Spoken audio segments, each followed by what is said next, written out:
actual concrete preparation. And we can start off with talking about the tools.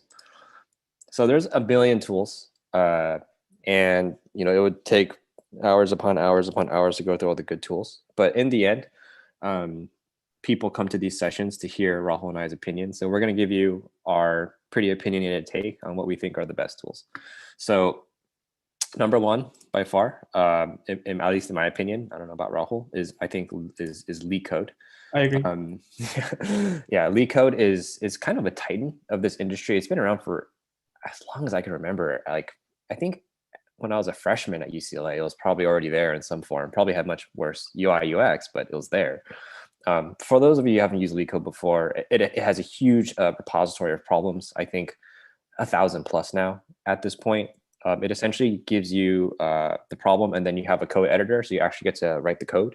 It pretty much supports every major language, at least 10, 15 different languages. So you'll be able to code in whatever language you want, and then you get your test cases, you get your method definition, you write the code, and then you run it, and then it'll compile, build, and it'll also profile it. It'll tell you like, oh yeah, your solution was like 70, faster than 70% of other solutions, or 50% or 100%, which is useful because generally in big tech interviews you want to get the optimal execution time, optimal runtime, the optimal big O. So on Leak Code, if you're able to get a solution that's faster than most other solutions, you've probably gotten the correct big O. And side note here, this is especially true for big tech, is buy Leak Code Premium.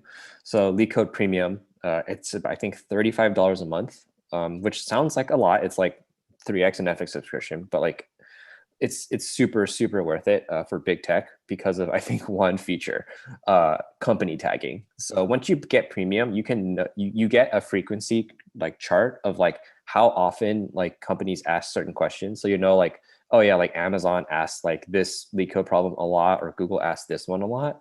And then you can essentially target your studying. So you can try to cover the problems that the companies will more likely ask you during the interview. And I think this is very, because there's no way you can do all 1,000 problems. So you need to know like which problems to prioritize. And if like, again, the math checks out. Like let's say you get premium and it only increases, quote unquote, only increases your chances of passing your big tech interview by 5%. Like it's really hard to have a concrete number, since it's like, you earn a recurring salary at a big company, but like 5% of like a 6-figure job, that's like thousands upon thousands of dollars, right? And you only need Leak Code Premium for maybe 2-3 months. That's $70 to $105. That's totally worth it.